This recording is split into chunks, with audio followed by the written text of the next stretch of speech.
Hi, everyone, and welcome. Eagles Insider Dave Spadaro with head coach Doug Pederson. Our weekly one-on-one conversation presented by Wawa. Welcome to the bye week. That's what it is, conversation. Yeah, thank you. We have 8 games to play here, Coach. How do you feel about the team at 4-4?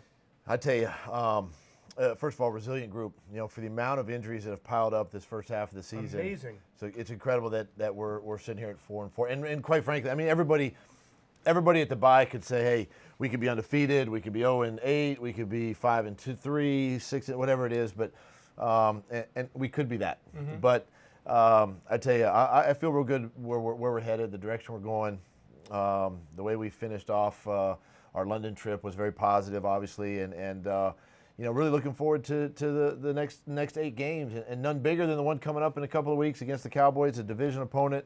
You know, we got the meat of our schedules coming up. We got all our division games still in front of us, so we get to control a lot of, you know, what's going to happen down the road. 13 touchdown passes, 2 interceptions. Carson Wentz in 6 games. Passer rating through the roof. Offensive line has changed a bunch. Receivers have been in and out. Running backs in and out. He's really taken this team on his back and carried it, has he not? And he wants that, quite frankly. You know, he was disappointed after the Carolina game. He felt like I think he let the team down. He had the ball in his hand at the end of the game and couldn't make it happen. So I think he took that personal, and it showed in the Jacksonville game. Even though we had a couple mishaps to start the game, he really put everybody on his back and says, hey, follow me. And that's what you need from a great leader, great competitor, great quarterback in Carson. And man, just looking for great things now down the stretch. Darren Sproles at running back. Do you anticipate him coming back potentially after the bye week? I think at some point, you know, he's working, he's day by day, and obviously getting healthier and getting better, and so we'll see where he's at. I really hope he can help us now these next 8 games. In the meantime, Josh Adams has stepped up. You know, it is certainly very much, and I know it's not where you want it to be, the running game, but very much a running back by committee as well. And Josh has grown up in a hurry. Well, you know, you asked the question, but we rushed for 133 yards. Yeah, the other that's day. true. So, that's true. you know, in our offensive line, go back and watch that game, and we ran one offensive scheme in the run game the entire second half. Watch our guards and tackles, and watch how they're steamrolling these 2 big interior tackles and DNs from Jacksonville, and to still get 133 yards. Josh made some tremendous runs. Wendell made some tremendous runs. Corey made some strides and helped us get to 133. And then, of course, Carson had some scrambles that kept us on the field on 3rd down. So it has been running back by committee. But all in all, you know, Josh emerged, obviously, last week and it really showed us something. Made a nice catch in the flat, you know, and carried a defender for about 8 yards. So we're encouraged with the guys we have. I'm glad that you got after me on that, Doug, because I'm kind of following the party line here that the offensive ground attack has not been where it needs to be. And you're seeing really positive things. You've been saying all along that it's closer, it's closer, it's closer. You have to go back and watch this last game and watch what our offensive line did to a really good front from Jacksonville. This is one of the top, you know, 1, 2, 3 fronts in the National Football League right now with, you know, Calais Campbell and these guys that are just you know, they can wreck your party. And the way our two guards, center, and tackles, depending on the direction we went, how they sort of, I don't want to say manhandled, but they controlled the line of scrimmage. And we talk about those things every week.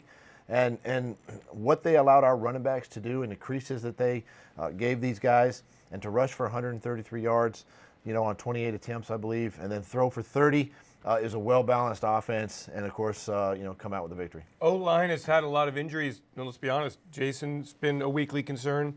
Lane has the knee injury. How do you feel about that group and the emergence of Isaac, who's now the left guard, and Halapolavati Vaitai's played very well. Jason's been in and out a little bit here and there. How do you feel about that group going forward? I'm really encouraged by that group. Excuse me. And the reason I say that is I know how Coach Stoutland prepares every person on that roster at offensive line, whether they're the 6th, 7th, 8th guy or our practice squad players, whatever it is. And it showed up in the game this past week where, you know, Isaac had to go play tackle for a few snaps and then come back and play guard, and then Big V had to play left tackle, right tackle.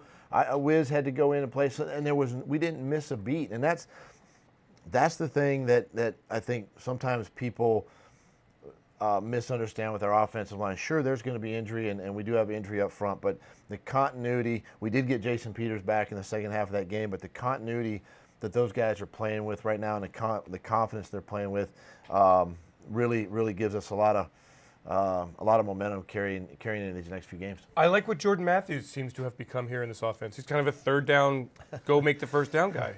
I mean, right? He has. I mean, he showed up in the Giants game, on a couple of third downs. He showed up in the Jacksonville game on a couple of third downs, and really has made an impact. And Carson's comfortable, understands where he's going to be, kind of on the same page. And Alshon came up and made a big third down catch. I mean, we did some things in this game this past week that really sort of exemplified who we are as an offense, and Jordan's been a big part of that. I like the optimism, Coach. I mean, this is the way you've been since day one, and in the face of a lot of high expectations and kind of like, hey man, this is not going well, you still really want to keep positive with the team. You have to, and I know on the outside world, everybody wants us to win 50-3, and in the National Football League, that's not going to happen every week. And we started the season with a lot of injury. We didn't have Alshon, we didn't have Carson. We didn't have, Sproles was there for the first week, and then we've missed Sproles. Jason Peters hasn't finished a game this year so far, but we've had guys come in and step up and make plays. It's been the same on defense with the amount of injuries now in the secondary that have sort of begun to pile up. The encouraging thing is, we are 4-4, and we do have momentum. And you know what? We feel like, too, that offensively, if we can catch our stride and do the things that we're doing, play ball control, kind of keep away, but still be explosive and score points, it really helps our defense and keeps them off the field where they can just, when they are on the field, attack, we can blitz. And, I thought red zone defense has been really outstanding all season. What does the bye week allow you as a coaching staff to do that you're not able to do during the course of the regular season? Well, number one, it allows us to go back and really sort of focus on these 8 games. Offense, defense, and special teams. Which means what? You go through every single play and every single Well, yeah, you basically go back and now you study the situations. You study the red zone. You study third down. You study your screens on offense. Same way on defense. You do those same things. You study the running game, how teams are attacking, our defense, things of that nature. And you come away with, we know how teams are attacking us. Now we can either get better in a certain area or we can tweak something. What have we been real heavy in that we need to show maybe a play action pass or a screen or something off of that? And then at the same time, prepare for our next opponent. Yeah, which is the Dallas Cowboys a couple of Sundays from now, NFC East, 5 games remaining in the division. That's huge. That's where the playoff berth is won. 5 of our next 8 games, really our last 8 are all division opponents, and it's right there in front of us. And I think the team really embraced that. They were saying those things after the Jacksonville game, this past week, and that's also encouraging because they know, they understand, they're smart guys, and they see what's right in front of us, and we just got to take it one at a time. Last one, what was the London trip like for you, on the field, off the field, the whole process of putting the travel package together and getting everybody there logistically and then playing and winning a game? I'm gonna, I got to give a lot of credit. It's the Dan Ryan and his staff and his team and the guys that went ahead and really did the legwork, the preparation, the hard work, the heavy lifting, the Greg Delamitros to get all our equipment over there, the Pat Dolans to get all our video and stuff over there.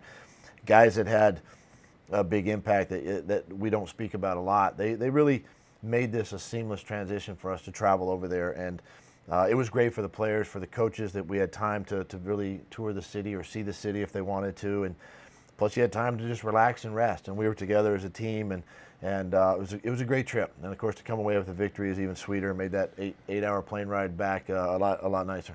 Coach, good luck. Have a great bye week. Get some time down. I'm sure you'll relax a little bit. Yeah, a little bit end of the week. Yeah, you won't play golf, I'm sure. The American Century Championship. I got to start practicing now. No, for next year, no. No, not That's at for all. after we win the Super Bowl again. That's right. Thanks so much, Coach. Doug Pederson in studio, presented by Wawa. Thanks for joining, everyone.